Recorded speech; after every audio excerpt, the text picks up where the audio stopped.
All right, in this video, we're going to talk about capitalism, and we're going to start with a general perspective, almost a philosophical one, that will, over the course, evolve into subgenres of real-world capitalism today. But we begin with this philosophy of capitalism, so we understand why some people today and throughout history believe it is the optimal system and believe that it is a moral system. The illustration here, it comes from Rockefeller Center. It was actually placed there in the Depression era, and it is a statue of the Greek god Atlas holding up the weight of the world. In the 1950s, it became associated with Ayn Rand and her objectivist movement. She was a staunch proponent of capitalism as a not only productive system, but as a moral and virtuous one. Okay, so she flies smack in the face of the socialists and the communists who believe that their system is moral and virtuous. But Ayn Rand wrote a book called Atlas Shrugged, and it's an allegorical book, meaning that it tells a story of fiction, but the subtext is very real. It is suggestive of the entrepreneur guiding the economy towards more prosperity and a higher standard of living. But that entrepreneur will be demonized as selfish and greedy. They will be exploited by the government through overtaxation and overregulation. In essence, the statue of Atlas represents the entrepreneur holding up the economy on the weight of his shoulders. And it is government that makes that weight heavier, that inflicts a greater burden, and eventually brings Atlas, the capitalist, to his knees, and the economy with it. And for Ayn Rand, the depressions and the dramatic drop in standard of living is a consequence of running off these most productive resources, these individuals that bring ideas and innovation and lead the production process. Now, she, of course, is emerging in the 50s. But long before her, there were a lot of free market capitalist thinkers like the ones we've discussed. Schumpeter, Hayek, and Mises. Mises said in one of his narratives, if history could teach us anything, it would be that private property is inextricably linked with civilization. Recall before, the term capitalism, the denotation is private property rights. But it becomes associated with a lot of other institutions because private property rights become associated with a lot of other institutions. For example, once you grant private property rights to individuals, then you start to see a more individualist social institution. You start to see political institutions that are democratic. You start to see free markets where individuals buying and selling goods voluntarily guide production. So it's like the private property rights are the root of all these institutions that spawn to create what we know of today as capitalism, as a much larger system than just private property rights. There's been many moral philosophers that have come about through the ages. Some of them proponents of capitalism, some of them not proponents of capitalism. We already talked about Marx, definitely one of the most antithetical to capitalism of any philosopher. But there's another one that doesn't like capitalism, and that's Thomas Hobbes. He wrote in 1660 the Leviathan, likely had a lot of influence on Marx later on in the 1800s. He advocates an all-powerful Leviathan state. He believes that competition is a condition of nature and war of man against man. We are, in essence, programmed from our birth to compete and to fight to get our slice of whatever pie is out there. An unaccountable sovereign is the remedy for the disorder of nature. A Leviathan subject should accept the peace and defense that state power to terrorize brings. This is a philosophy that would justify dictators, autocrats, oligarchs, kings, lords, those types of political structures, because it says that man is effectively chaotic. and you need the almost policing, coercive power of the government to contain that. In contrast to Hobbes, we get John Locke a little bit later, and he's very much a proponent of a limited state. So kind of the opposite of Hobbes. He doesn't agree that the condition of nature is one of war between man.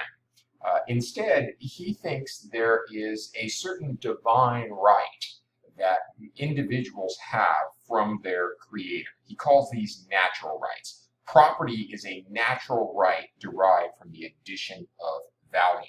In other words, when you go out and you take what is in nature and you add value to it, that becomes yours. If there is an apple tree, nobody owns it until somebody goes and picks the apple off the tree.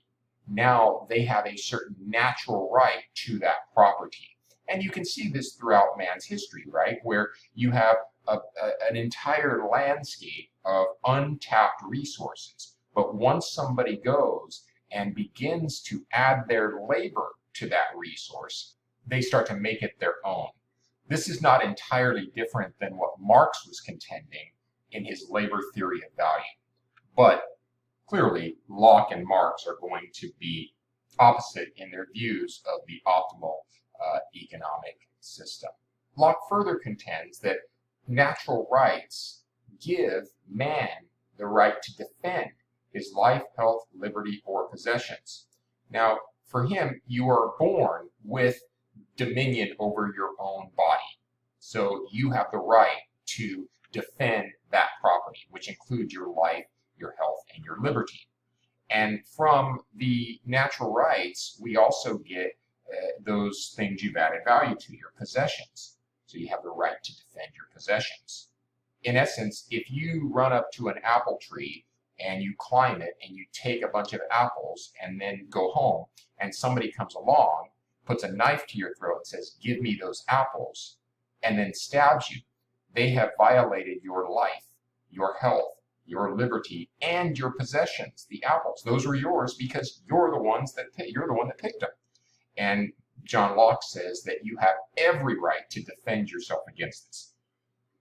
That's important because when we look back at history, the government becomes a coercive agent in the economy.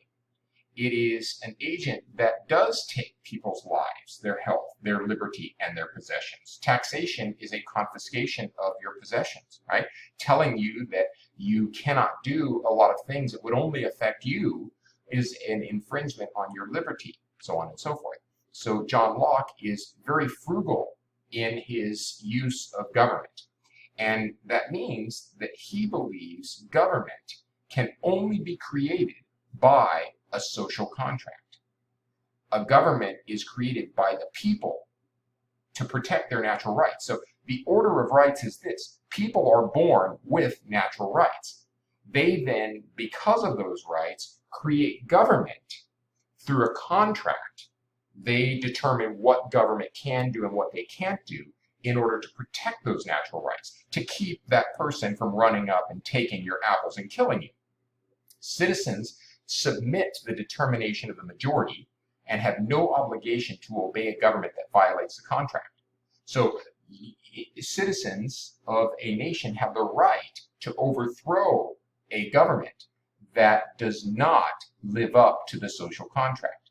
If we give government the right to arrest and incarcerate those that kill other people, but they start to arrest and incarcerate political dissidents, people that the government doesn't like, then we have the right to overthrow that government because they violated the contract, which only allowed them to put in jail those that killed other people. Should government exceed its power, the citizens are justified in dissolving government and returning to original liberty. You can see why this would be so attractive in history, because during the revolutionary period, our founding fathers believed that the British government had violated the social contract, had unjustifiably taken away their natural rights.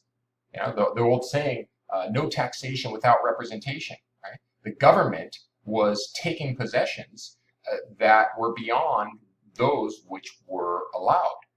And the colonists were not getting a say in that. So they had the contract violated. And therefore, it justified the Revolutionary War, return to original liberty, and effectively start a new country with a new social contract to protect natural rights. It's no coincidence that if you look at John Locke's verbiage, life, health, liberty, and possessions, it mirrors what Thomas Jefferson put in the Declaration of Independence, where he said, we have the right to defend our life, liberty, and pursuit of happiness. Okay, now let's move on to another moral philosopher, Adam Smith. He published his Wealth of Nations in 1776, and this represents the beginning of the discipline of economics. He not only contributed greatly to the science, but he assembled a lot of works from other scientists into a cohesive discipline. That's why he's considered the father of economics. And the period in which the Wealth of Nations came out is important. It's a revolutionary period. The British are fighting the colonists in order to protect what they believe is theirs. And Adam Smith, a Brit, more specifically a Scottish professor at the University of Glasgow, he's telling the British government to stop, to not do this. He was very prophetic. He effectively said that it's a venture that will bear little fruit for England, but will cost them greatly.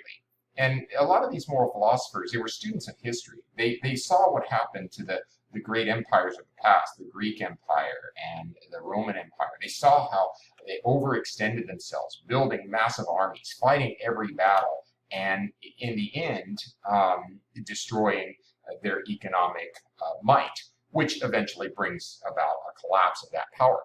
It also makes sense that Adam Smith would be embraced by the Americans, because just like John Locke, he sets a scientific and philosophical foundation for America and for the kind of capitalist democratic system that was to come.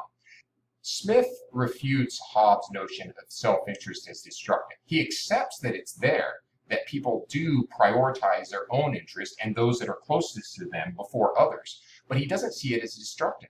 In the right system, that self-interest can actually be highly productive, he says. It's not from the benevolence of the butcher, the brewer, or the baker that we can expect our dinner, but from their regard to their own interest. A quote from The Wealth of Nations. The butcher goes out and cuts meat and makes it available to people because he wants to feed his own family. He wants to sell that and get the money so that he can go and get other things he wants. And you go and you buy that beef, not because you want to help the butcher, but because you want to feed your family. And it is through self-interest that buyers and sellers come together in a harmonious way to better their own situation, but ultimately end up creating a mutually beneficial outcome. He says people are guided by an invisible hand. A highly efficient and harmonious economic system is the result of competitive markets functioning freely without government intervention. He doesn't believe there should be no government. He's not an anarchist, but he believes that in the transactions, the buying and selling of goods, there should be minimal intervention. Therefore, laissez-faire, that means hands off, leave it alone. A policy that the state should not interfere in private economic transactions except in strictly limited cases. He also opposed mercantilism. This is the belief that a nation's prosperity required protecting and seizing important natural resources. Mercantilists promote a strong government to protect the nation's wealth. So the British were mercantilists. The Spanish were mercantilists. They were traversing the world for resources and in the process building all-powerful governments, which to Adam Smith only undermined things like trade, specialization, and prosperity. He didn't believe that a government could create the kind of productivity and standard of living that competitive free market capitalism could. So he's challenging the authorities of this era. He's telling the kings and the leaders that they need to back off because they're only hurting their citizens and their own countries. I'm sure you get the sense by now why Adam Smith and John Locke would be embraced by the founding fathers of the U.S. during the Revolutionary period. Their ideas still today fit with the U.S. probably more than most other countries in the world.